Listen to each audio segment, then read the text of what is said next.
So hi, everyone, and thanks for joining us today in our Legal Operations Forum webinar. I'm really happy to see all your faces. Now, some of you may be wondering how I got to know Mary O'Carroll and how I convinced her to do this webinar with us. And the answer is actually very simple.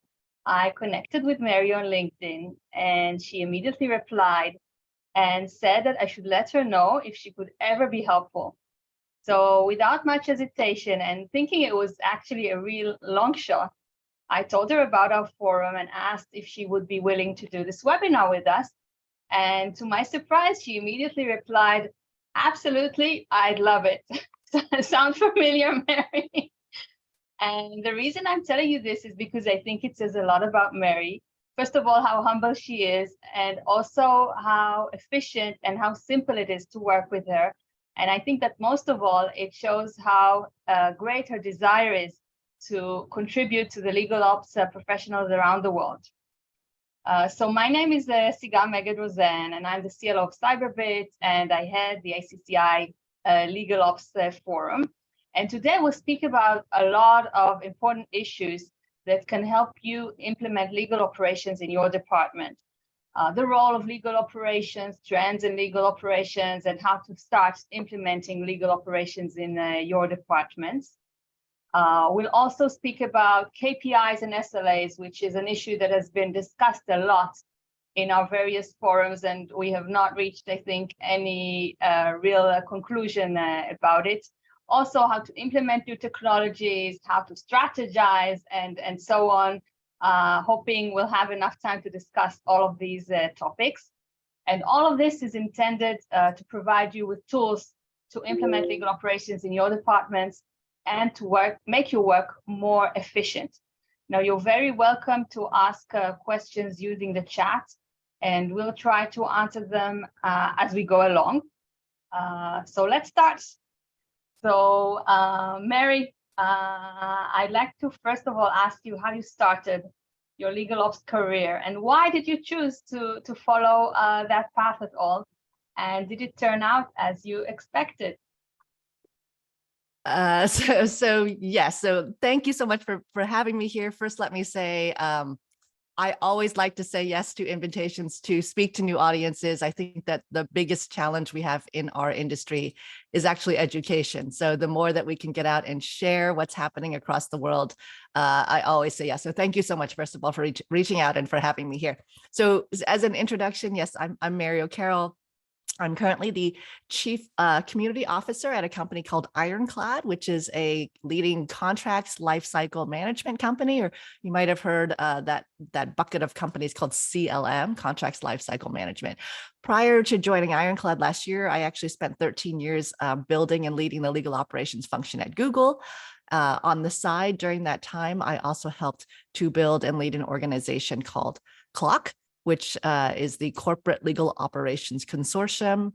It's the largest and fastest growing association or organization and community for legal ops professionals around the world. And I'll talk a little bit about that today as well. So I'm not a lawyer. I actually got into this world by accident, as many of us do. My background is actually in business. And so people often ask me, how did this whole industry, become your life's work? And I think it started for me. I was in investment banking and consulting, and that is an area that trains you just to be very aware of looking for problems and finding solutions for it. So I started in the legal industry when I joined a law firm, an international law firm called Oric, and I started asking questions about the budget and how we were getting away with raising our rates every year on our clients without any explanation. And so I fast forward a few years, I started with Google. Google called me to do legal operations in-house. I thought it would be very much the same. It was very different than being at a law firm. And I remember getting there and asking all of our leadership team how they were tracking their matters, how they were tracking their budgets. And I was told, we don't have matter budgets. This is Google. We track things on Post-its. And this is a true story. So there was no systems, no tools. And I thought, my God, what have I gotten myself into? So that is absolutely a true story. And my general counsel started asking me questions like, are we getting good value out of the money we're spending with outside counsel? And if we're not tracking time, how do we measure our productivity of our lawyers? And how do I know where I should be adding headcount? And where should I put in technology? And the list of questions kind of went on and on. And with each of these questions, I said, I have no idea. I don't know the answer to any of these. And so sort of began the journey. And so what I thought I would do today, as I mentioned to Sigal, is I've put together a very short 10-minute presentation kind of on the background of legal ops, how it worked at Google and the rise of that. So if you guys don't mind, is it okay to kind of go into that now? Sure, sure. Okay, let me get that up and running. Let's see. And anyone who has just joined, you're also very welcome to use the chat and ask us questions. Yes, please do. Questions would be great, either during, throughout, or at the end. Either way is fine. Okay. So let's see. You can see that okay? Yeah. Great. So I think if you look across every single modern corporation, I find that function after function, every single area has been completely transformed from the inside and out, redefined by technology, innovation, data, the need to move at an unprecedented scale and speed, right? You see finance, HR, marketing, every group has completely transformed. But legal, of course, as we know, is the last holdout. And I think that we've started to finally feel that pressure in our roles. And for the first time, we are seeing real disruption, real opportunity in our space to do things differently. And I personally find it extremely exciting to watch that transformation slowly unfold and to be a part of it. So why is this group here today? Why are we all part of this industry? Because I think that the industry is changing in powerful ways that I think are already impacting each of our jobs and is going to continue to impact our jobs in the future. Now, it's always been my view that it is the in-house legal departments who have played the biggest role in driving that change. It's not the law firms, it's not the law schools. The role of the general counsel has really changed over the years. So in the past, the GCs were focused on fighting fires, keeping people out of jail, making sure they were the best lawyer in the room. But I think that has changed. They're now having to ask really different questions, new questions, and they're being now forced to sort of staff up their departments in new ways, take on new challenges, manage new functions that go beyond traditional GC decision-making. And so that GC of today is responsible for all these new functions like strategic planning, budgeting, professional development, tooling, resource allocation, training, data analytics, et cetera, et cetera. And now, as you all know, these are not things that most lawyers are trained on in law school or at the law firms, and nor are they, in many cases, topics that any of the lawyers or GCs have interest in. And so with that came a very natural evolution that drove the rise of what we now know as legal operations, where GCs started to bring in business professionals, people to work as kind of their right hands in the department, have a seat at the table, run the rest of the show. And when many of us, like myself, we just said, had first started in these roles, there were no real job descriptions. We were just kind of told to come in and solve problems. And, actually a few of us where I started in Silicon Valley, we found each other. We started to meet regularly to share our ideas, our findings, to ask each other, what are you doing? What are you seeing? What are your best practices? And that really was the birth of an organization I mentioned earlier, now known as CLOC. And in the early days, it was mostly people at large companies and departments with over 100 people. And that group grew and grew over time until, honestly, none of us could fit into each other's conference rooms at our offices. And we formally created CLOC then as a global organization at the beginning of 2016.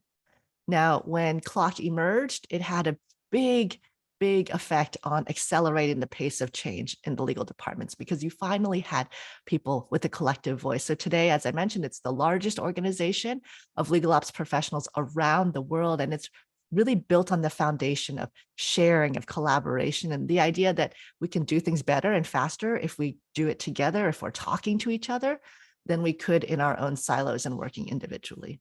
So since we started in 2016, that group has really grown as we've seen the role explode again around the world. There are roughly 5,000 members across the globe in every industry and departments of every size. So yes, even in small departments, we now are seeing it and mostly recommending that it is hired, the legal ops role is hired into a function if you are a team of 3 to 5 people. So really early on. The role has not just grown in prevalence, but it has also grown in stature and in scope. So we're seeing the scope of the role increase to what we've described on the right side as the core 12 things that could fall into the scope of the role, but that is even growing time over time. And also in stature, meaning that we're seeing many people in the legal ops role now at the VP level, very commonly at the director level. We've even seen it at the senior vice president level at some Fortune 100 companies. So it's continuing to grow and expand and change day by day. I thought I'd give you, people are always asking that makes sense in theory, but what does a team actually do? So I thought I'd give you just a quick snapshot of what my team at Google looked like when I left last year. So I had the privilege of growing that team from just myself to over 60 people by the time I left, serving a department of nearly 1,500. So, I'm sure very different from the size and scope of all of your departments, very large, but definitely arguably one of the larger and more mature legal ops functions in the world. Just to give you an idea of what we did specifically, we operated in a few areas. The first was what I considered outside counsel and vendor management. That's everything where we spent money outside of the company. That included budgeting, financial management, vendors, rate increases, so on and so forth. The second bucket was tech enablement. Very simply, systems, tools, workflow optimizations, contracts management systems, patent systems, litigation systems, kind of everything else we needed to put in place to scale our business. The third area which came about was data and analytics. Very important to make sort of any decision with data in your company. This included business intelligence, data provisioning, management, dashboards, visualizations, metrics, advanced analytics. We also had a team called Education and Knowledge Management. This was the team that really managed trainings, professional development. We also had them create all of our centralized knowledge hubs, help centers, where we documented our policies, our processes, how do you get stuff done?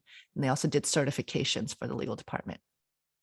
And then finally, we had a group called Program Management. I know I'm jumping around a little bit, but this is the order in which they emerged. Program Management was the group that did strategic initiatives. So they partnered with our leadership team on the really high impact sort of cross-functional projects, new regulatory changes, things that we had to comply with, or the key objectives or goals of the department. So we did process improvement, project management, strategic planning, all the execution of special projects. So that's kind of what my team did day to day. And so what's the effect of all this? With more and more companies, with more departments doing this kind of work around the world, what has this done?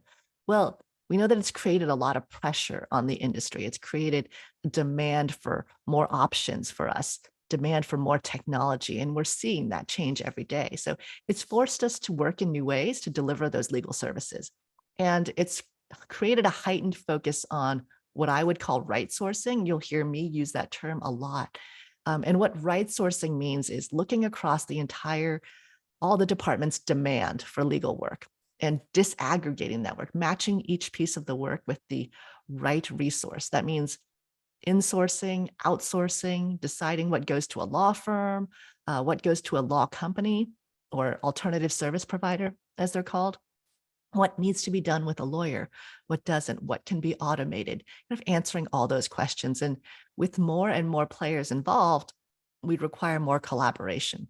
And we're seeing an exponentially increasing amount of data, certainly in the world, but also within the legal department. And so the importance of capturing all that data, making sense of it, being able to make sense of large volumes of data quickly has become critical, and in many ways also a competitive advantage for your department.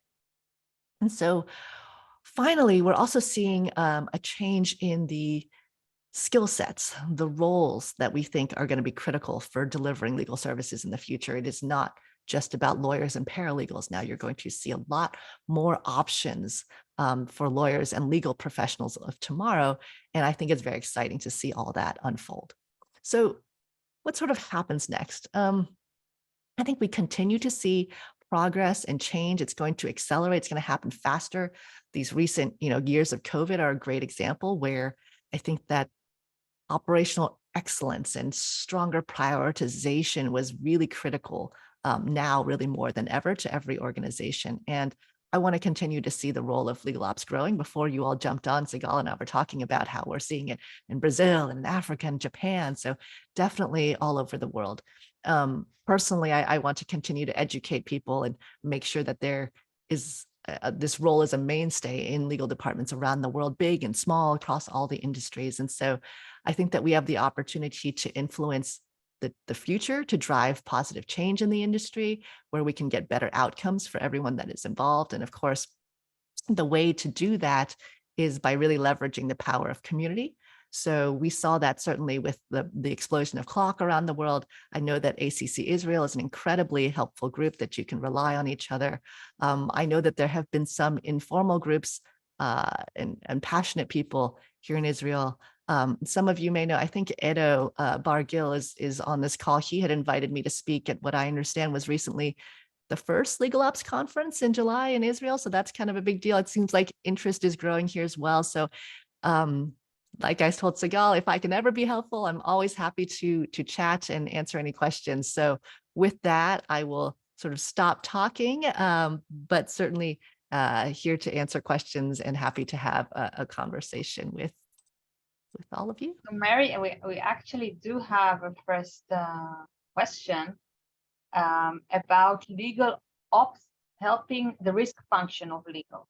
Maybe managing is from Philip Dragota, managing the legal risk, how legal ops can assist with that. Maybe you want to relate to that. Yeah, well, I think that, the entire department of legal is really focused on risk. The legal ops function traditionally, we like to say, optimizes the balance of speed, quality, and cost.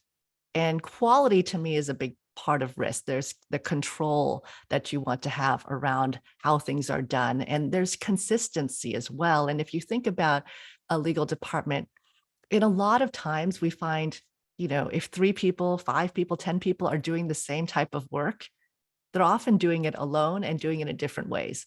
And so is the advice that you're giving, is the work that you're producing controlled? Is it consistent? Do you know, let's say, how your sales team is executing contracts? Are they making changes? What's getting signed? Where are those documents stored? What happens after that? If you're going to be in compliance with certain things, are you able to see what's happening across the entire department? And again, how every lawyer is performing their work. That is a big function of the legal operations team. And in addition to helping to control the risk by putting in structure and process to make sure there's consistency and standards in the way that advice is given and the work is done, you're actually able to hopefully measure it as well.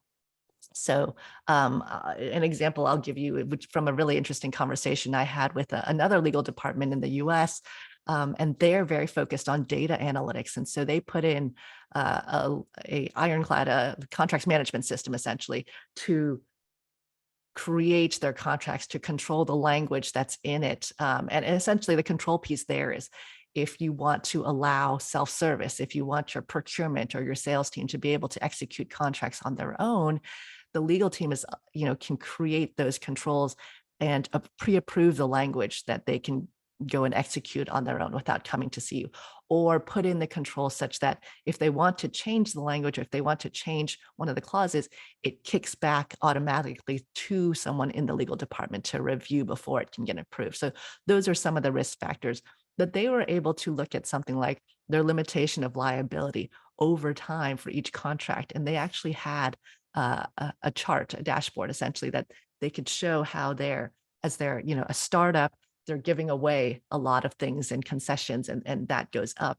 And as it goes, the company matures, you see that drop off, the limitation of liability multiple goes down over time. And so you're able to sort of show your leadership team how your company or how your department is managing risk better over time. So I thought that was actually a very interesting way to display sort of the results.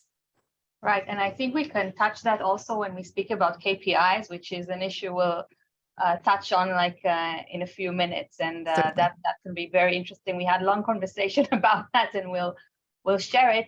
But perhaps before then, Mary, you can relate to legal departments in Israel, which are, much smaller than the typical department in the US. And I know that many departments really want to take their first steps in implementing legal operation. And since, there is no formal education or anything formal that you can follow, or formal steps, and no one has time, and not every department has a dedicated legal operations function, it can be very struggling even for those who want to start. Absolutely. And maybe you have some insights or tips from your experience on how people should start implementing legal operations. Yes. So where to start? I mean, if you are going to just kind of roll up your sleeves and play that role, or have someone on your department play that role before dedicating a full-time head, you certainly can dive in and experiment and see if that works for your department. I think, frankly, there's so many places to start that it's overwhelming. I think the hardest part is prioritizing. So what I often recommend to people is look across the department and figure out where the biggest impact can be.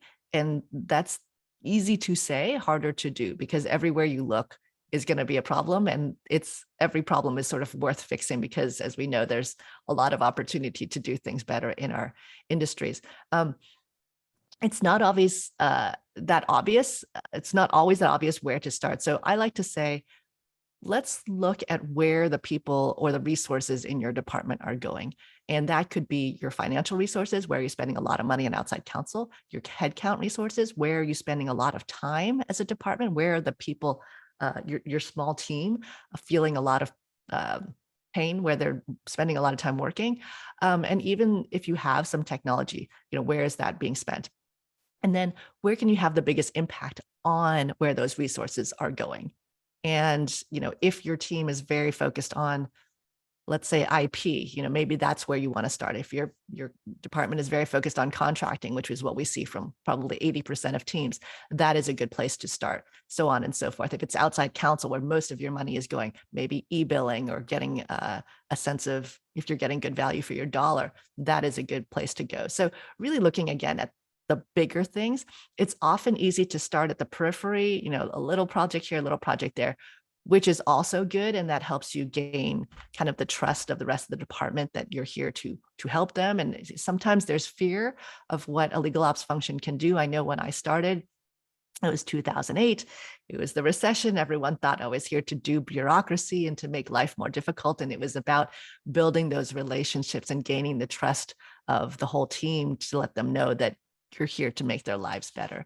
I mentioned right sourcing. I think ultimately right sourcing is a big key, maybe the most critical part of what we do in legal operations. And that is, again, figuring out matching your resource with the right value of work. So if you're looking at technology, what kind of work should be automated? What kind of work can you use technology for? What kind of work should we just stop doing altogether? What kind of work can go to outside counsel versus inside counsel? What resources, again, moving those resources around to try and get the most value out of it. And then finally, also mention the community, and the people on this call use each other, read, listen to podcasts, learn from what others are doing, because we're all having the same struggle. And by now there's others who have gone ahead of you and have dealt with some of those challenges. When I started, we were all kind of doing it for the first time and making it up. But now there are those who have learned lessons, who can give you some guidance about what to do, what not to do, what to look out for. So hopefully you can find people to help you in your community. Great, Mary. And we have actually, I think, 2 questions on the chat, which I would like you to answer about hiring for the legal operations function. Now, you mentioned and you told us about your background. And the question is, what are your insights on hiring for this position? Should it be someone with who is a lawyer, or more experienced, less experienced, and what kind of background should they have?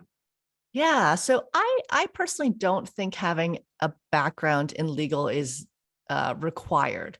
That said, it can be helpful, but again, I don't think it's required. To me, the most important skill set to have is really a business-minded background or skill set, and you can be a lawyer, you can be a paralegal and have a business background or a business mind. So to me, that's more critical. I feel like you can learn the legal function quickly. Other backgrounds and other ways to look for someone in this role, because again, as we all know, there's no education, there's no sort of training ground to hire them from. And the good news is I've seen people be successful in legal operations who were attorneys, who were paralegals, who were project managers, who were in other parts of a company doing operations. So did they come from finance operations, marketing operations, tech operations? Former consultants. Consultants were a big area that I hired from before, process improvement consultants, because I found that they were very good, again, at coming in, identifying problems, putting together a plan to execute on it and seeing that through. People with finance backgrounds, people with tech backgrounds, all really good places to start. And in the beginning, you're sort of looking for a generalist. As you grow over time, you'll start needing specialists. So by the time I had a huge team, I needed someone who was a specific data analyst and a specific financial analyst and a specific, systems and tool developer. But in the beginning, you kind of just want somebody who is hungry, who is really naturally curious and wants to get into a lot of things, because someone ideally understands finance, understands project management, understands or has an interest in technology, and can do a little bit of everything. So you kind of want the jack of all trades in some way. I know that's hard to find, but they're out there, and there's so many people out there looking to get into this now. So honestly, if you put out a post and you are going to hire a dedicated role, I think you will be surprised about how many applications you get. Someone in the US just told me they put out a role and didn't know if anyone was going to apply, because who knows what legal operations is. And within 1 week, he got 800 applicants. Wow, that's amazing. I think the thing is that here it's even less, it's much less developed. Okay, it is much less. So it's much you less. will have to do some convincing, but it will change. Yeah. So you have to take someone, as you said, who is not experienced already, and then do on-the-job training, and someone that has the basic capabilities, right. which you think are important for this job. And frankly, I would try to hire someone you don't have to train, someone who's just good enough to look around and find problems and start to solve them for you. Ideally, you have someone who you don't have to tell them, this is what I want you to work on. That person who can come in and tell you what needs to be fixed is really helpful. Yes. If you can reach that, that's a perfect place to be, I think. Okay, so we'll go back. We have additional questions, but when we'll go back to them in a minute. But Mary, I really want to ask you about KPIs. So KPIs, key performance indicators. And this is an issue that has been discussed so many times in various ACC forums. And I must say, I personally don't feel I've cracked it. And I don't think the other participants, I think they share the same feeling. And, we see all of the departments around us having KPIs. We also want KPIs also to show, to measure ourselves and to show what we're doing, to show the value that we're bringing, to have them as a tool that empowers us. But I'm not sure there is a perfect solution in KPIs for our kind of a job. And I'd really like to hear your insights and tips about that. So I would agree completely. I mean, I think KPIs are super important, and metrics are something that we should strive for, because data is how we need to be making decisions as a department. But I don't think that there is a magical group of regular GC dashboard that applies to everyone. And every department is completely different. And what is important to you and what's important to your leadership team is going to be different. I would say, don't go crazy. There's a lot of companies that put together so many reports and so many KPIs. And if you have data, then kudos to you. Getting data is hard enough. If you have so much data that you're able to produce so many reports and KPIs, the downside can also be that you're putting out so many reports, taking a lot of time to do that. But ask yourself the so what question. What decisions are you making from these reports? How is this helping you? If it's just reporting the weather, then is it worth the effort? I think there's the question we always ask ourselves is the level of effort versus the impact. And if you're spending a lot of time creating reports, nobody's looking at them, and you just become this reporting function, it sort of loses its value. If you put out a few, not too many, a few very important reports that people can use to make decisions, I would rather have a few really good ones. I also think that reports and KPIs don't always answer every question for you. A lot of times they're there to raise questions. And what I mean by that is we always had a little bit of fear of metrics in my experience and in my departments, because why are you trying to measure me? I left the law firm. I don't want you to track my hours. What kind of things are you looking for? Are you trying to judge my work? And, to tell people, it's not about that. We're not trying to find who's not doing their work, or, you're doing less than the other person, or your work is less complicated. It's really about looking at trends over time and identifying places that you're asking questions. So sometimes the report, let's say, shows a pattern. I want to show the leadership team to say, does this make sense to you? When you're looking at this, are you just nodding? This is obvious to me that that's how things are going. Or do you go, wait, what's this spike here? Why is this person an outlier?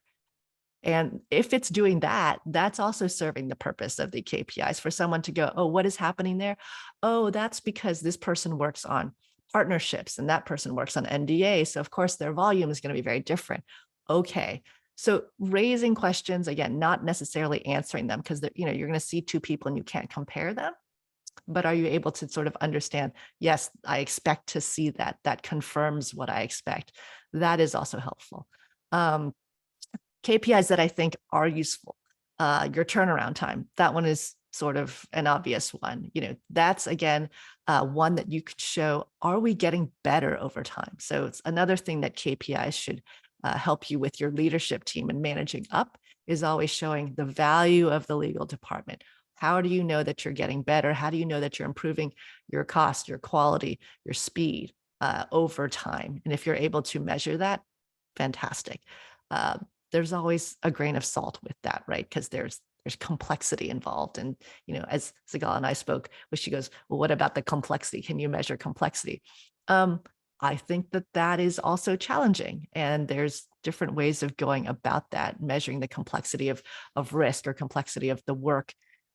There's certainly the companies that choose to self-report that, have the attorney put in on some scale, whether it's complex or risky. And what do you think happens when we ask attorneys to rate the complexity? Everything is a 10. Everything is super complicated. Right? So the best advice I actually heard on rating complexity is to use a scale of 10, not to use a 3, not to use a 5. And a 10, what happens when you have 10 is that everyone is sort of going to go 2 or 3 points from what's actually happening, but at least you have a directional notion. No one's going to put an 8 if it's actually a 3. No one's going to put a 2 if it's actually a 6, right? But you'll get sense between, 1 or 2. At least you'll directionally know if it's medium, high, or low. But then, Mary, just a small follow-up question, and then you would have and this is on a bit of a discussion on SLAs. And then you would have a different turnaround time for a more complex contract, or, how does that fit in the complexity? Or it's just measuring the work, was it complex or not? Well, I think you probably ideally want to look at turnaround time as it relates to the level of complexity. I will admit we were never successful in cracking that nut. So, all of this sounds ideal, and these are all the things that we should strive for, but getting the data in a clean and manageable place such that you can report on it on an automated regular basis is way easier said than done. So I just want to make you all feel better that Okay, nobody's cracked this. That's the reassuring message. Right? We're not alone.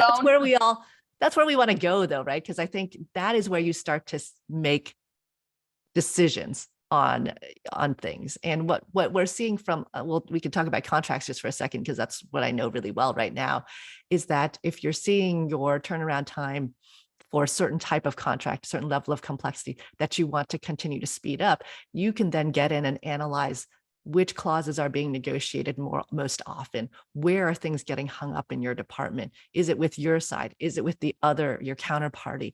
And then you're able to tweak the process and measure it again over time. But you have to figure out what questions you're trying to answer. That's actually step one. Then putting in the process to capture that data that answers the questions, then putting in the systems to capture it automatically, and then to have the report. So it takes time, but that is eventually where you want to get, for sure. Yeah, and we did discuss the issue of tracking liability caps as a way of showing that we're actually reducing the company risks. Or I know I can say that I track, for example, how many out of the contracts are that we sign with customers. We use our templates on how many do we negotiate, and Yep. I want to see a trend on that as well. So I don't know if there are any other ideas, because I think people also need to have like the ideas of what they're breaking their head, what they can actually measure. And as you say, it's a per department issue, but I don't know if there are any like additional ideas. I think we also discussed, and you mentioned this now, that it can help you track, like improve your template. So if you see that some specific negotiation is taking a lot of time on a certain template, then you analyze that and you see, okay, maybe I need to change this clause, and then I can make the turnaround time shorter. Exactly right. And the example you gave is great, right? How much of your contracts are executed on your paper versus the third party? And what is the speed to execution on both of those? And can you then change the balance based on that? That's a great one. Okay, so we'll go back in a minute and speak more thoroughly about SLAs, but we do have another question, and I don't know if, Mary, you have anything that pops into your mind about sharing a few Eureka moments that you've had in your career in increasing the department's productivity. So anything that comes to mind with respect to that? I don't know if they are eureka moments, but certainly areas where I think increasing the productivity is critical. Self-service has been a place for me that I think we can all do more on. And it all goes back to right sourcing, is figuring out what kind of work is coming in frequently, or what can we empower our clients, our internal clients, to do themselves. And in my experience, there's certainly the frequently asked questions of your department that you can turn into self-service, right? They're asking questions that are sometimes not even legal advice, that you get all the time. Sometimes it is, but it's the same question over and over. Sometimes it's requesting work, but it's work that they can execute themselves. When we talked about contracts, measuring standard contracts versus negotiated contracts is another important one. And that goes to something like this. If you have standard contracts that are not negotiated, how much of it can you push to your third party, or can you push to your internal client to self-service and execute on their own, again, within legal controls? But the more you can push out of the legal department, actually ends up speeding not just legal up, but the entire business. You're getting sales done faster. You're getting procurement done faster. You're getting hiring done faster. So those are things for me. I think self-service and empowering the rest of the company to get work done faster it's a eureka moment, because it didn't just help legal, it helped the whole company. And then what usually happens is the whole company comes back and says, who put this in place? This is so amazing. Thank you. You're amazing. You get promoted. All those good things sort of happen afterwards.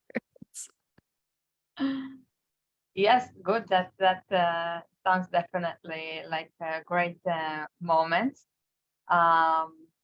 Now let's go back and discuss a little bit about SLAs. Okay, and you touched that when we talked about KPIs, but I know a lot of folks are trying to implement specifically SLAs, and it is a complex issue. Okay, it is challenging. So, like, what are your very pragmatic tips for someone who wants to build an SLA program? So I think that SLAs are important, even for a small legal department, because it sets some level of expectation for your client, and it gives them a sense of what is happening. And, frankly, the SLA is helpful because there's lack of transparency. There's probably, you want to eliminate the frustration from your internal client going, hey, I submitted this 3 days ago, 4 days ago. Where is it? Why aren't you done? Why aren't you done? So if you can give transparency into where things are through some system, some tool, some self-service, I think that alleviates a lot of the need. And SLAs can be difficult again for a small department because you don't know what else is coming in, right? And sometimes you can't help the fact that there's a lot and complex things coming in at the same time. So this is another one where I think it's setting an expectation. It is making up for lack of transparency, but more importantly, there should be open lines of communication. So if you're going to miss, there should be an understanding of why. But again, you do want to hold yourselves to some level of accountability. There are different ways to do SLAs. And depending on how your department is structured or what kind of work is being done, there are portions that you can break out. Oftentimes it's, the time to assign. Is that something we can do better and faster? That one I think is certainly under our control. Who is the point of contact that a client should be bugging about the work? That one we can do quickly. The time to respond. How many turns does it take to get to a resolution?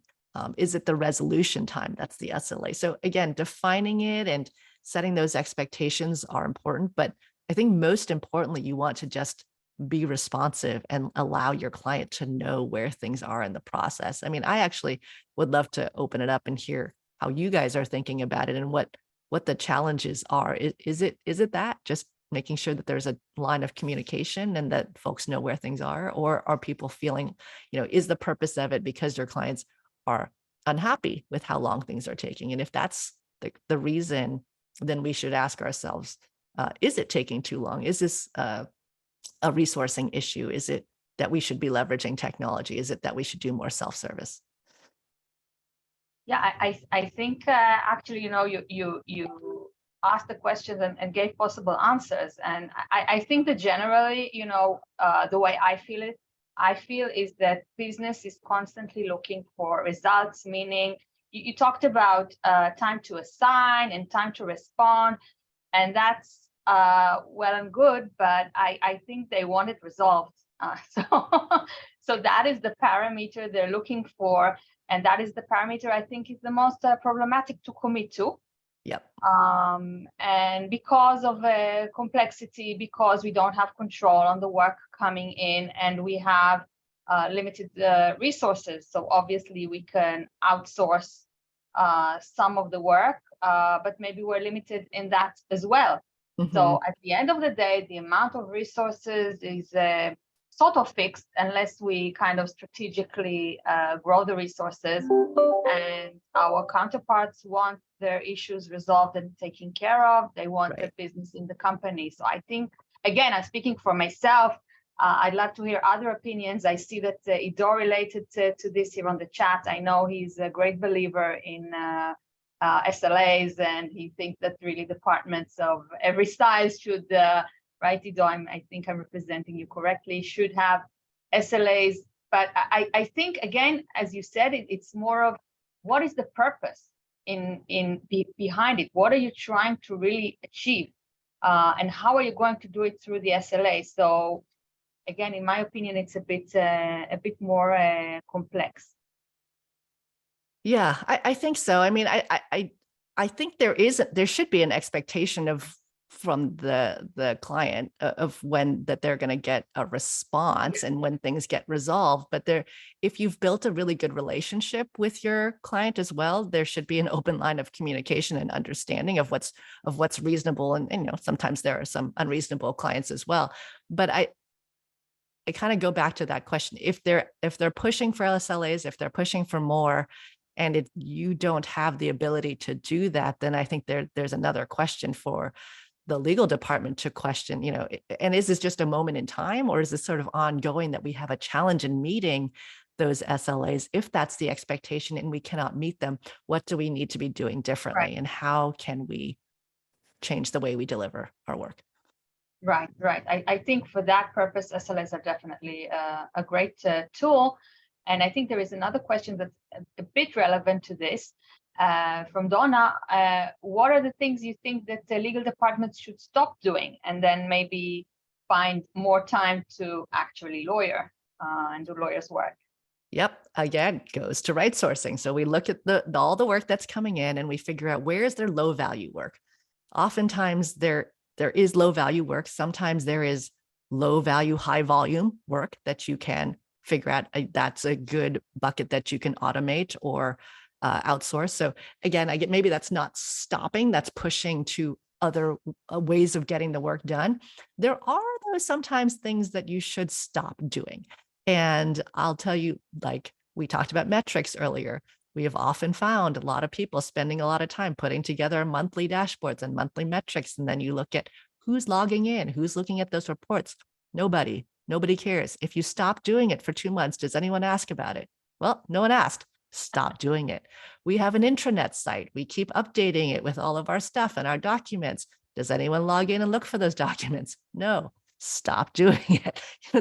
There are things like that you can analyze, and maybe not related to legal work, but you'll often find it does take up people's time, and it's not a good use of people's time.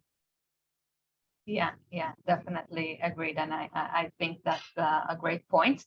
I'd like to ask you, Mary, on a different topic. Okay, when we want to introduce new technologies or new processes and deal with change management, and which is not necessarily something that's welcome with the stakeholders and surrounding, but it can also have struggles within the legal department itself. So do you have any tips on dealing with change management? Yes, a lot. This is something I'm very passionate about. And I think the key to success in legal tech is making sure that you have a focus on adoption. Everything is going to be about the adoption. You can focus on, look, legal tech is scary. It's intimidating because there's so much change management involved, and people keep bringing up, how will you get people to use it? Because if you put in something that's really good and invest a lot of time, if they don't use it, you've spent a lot of money and time for nothing, right? And so what I like to say is the best change management is no change management. It's a saying I say a lot. And what that means is find a way to get people to adopt the new way. And then you don't need to spend time convincing them. So think about this. If you spend less time focusing on all the new features, all the dozens of integrations you need to have, and really focus on like the usability. What is the experience for the end user?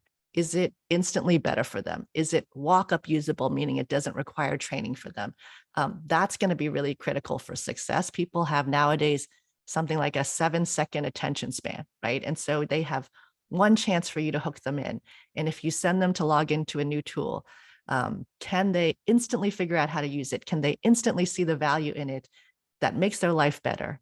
If so, then they won't go back to the old way, right? That's how our life is with our phones and all the new apps. If someone tells you to try this new app in your personal life, no one trains you. No one needs to work on a change management program. You just kind of do it because it's so much better than the old way. So I think that we have lowered our expectations for technology in the B2B world and what we expect from work.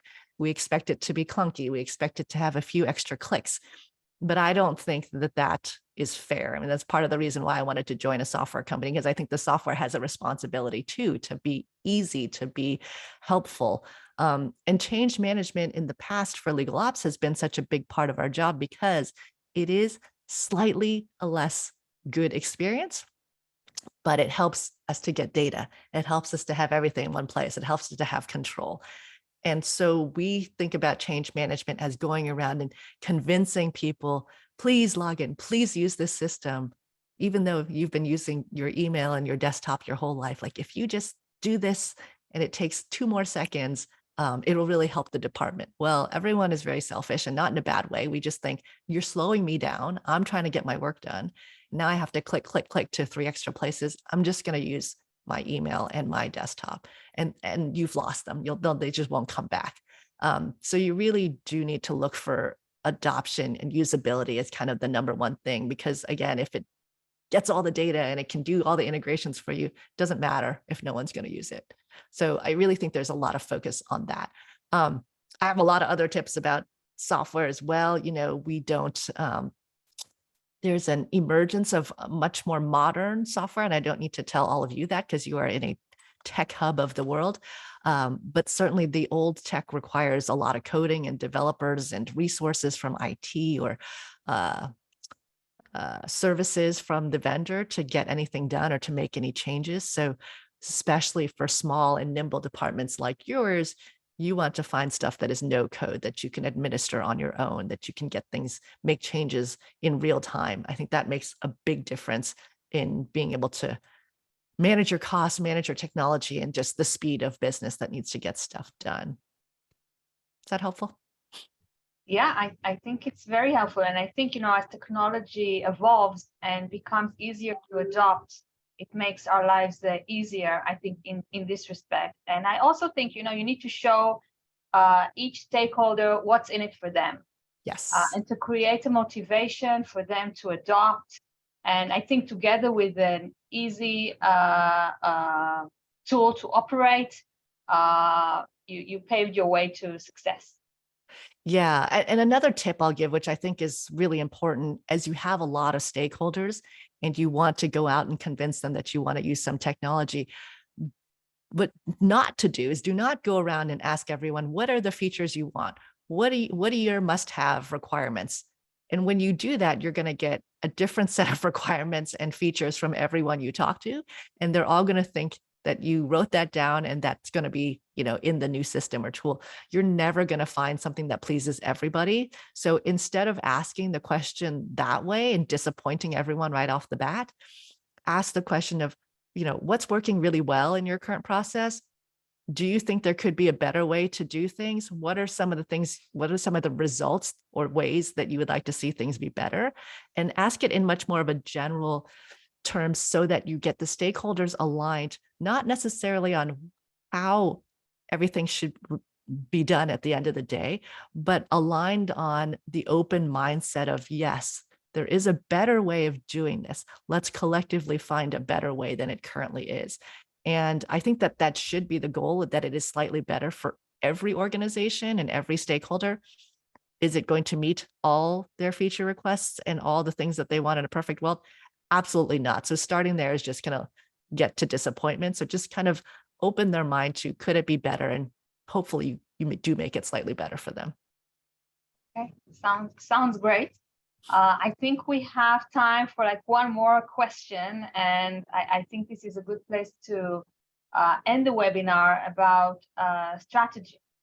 Okay, and should legal departments have strategy for legal ops, and how should they build it?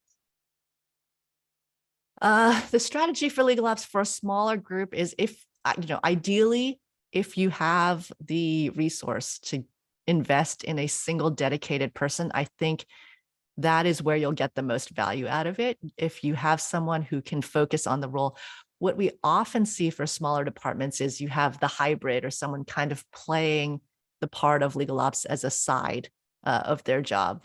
And they're dabbling in it. They're putting in processes, they're putting in technology on the side, which is an okay place to experiment and start. But eventually what ends up happening is all the investment in your future goes into the background, because as we know, everyone's super busy and the legal work does not stop coming. And so that is always the priority. Your client work is going to be the priority. So unless you're really able to dedicate some portion of someone's time, or really ideally a whole person who can focus on building for the future, putting in the processes, maintaining the systems, that is where you're going to get the biggest impact. And then, as I mentioned earlier, finding someone with the skill set and the experience to help you, guide you as a leader, see where to go. As we talked about, as I did my presentation earlier, a lot of GCs are hiring this because they want someone who can come in and bring the skill set and the experience that they don't have to do professional development, to do systems, to do some of the financial metrics and data analytics.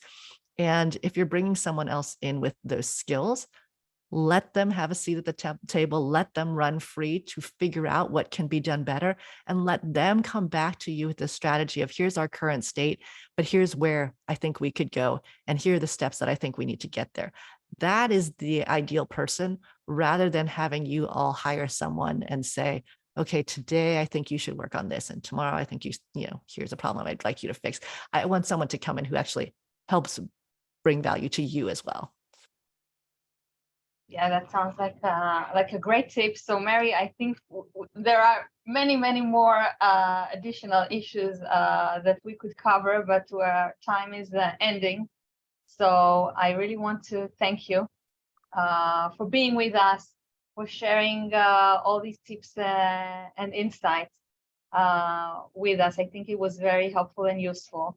And of course, I want to thank ACCI Israel for supporting this forum and giving us the space to collaborate and to meet and to exchange ideas, because I think, as you said, throughout this webinar, in this area, this is highly important. So the community and sharing of ideas is very important.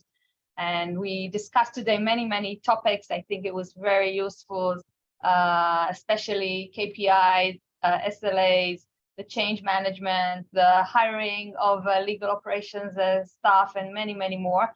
And I have no doubt that if everyone implements these tips and insights, they will be able to generate more value to the company, which is our goal, actually, and to create more visibility to our work. And I invite all the participants that are not in our WhatsApp group to join. And I hope to see you all in our next webinar. And Mary, if you want some closing comments, I would be happy for you to say something. No, just thank you for having me, and just reach out to each other, use each other, and feel free to connect with me on LinkedIn. I will always respond and happy to meet one-on-one with anyone as well. Thank you so much. Okay, thanks a lot, Mary. Thank you. Bye-bye.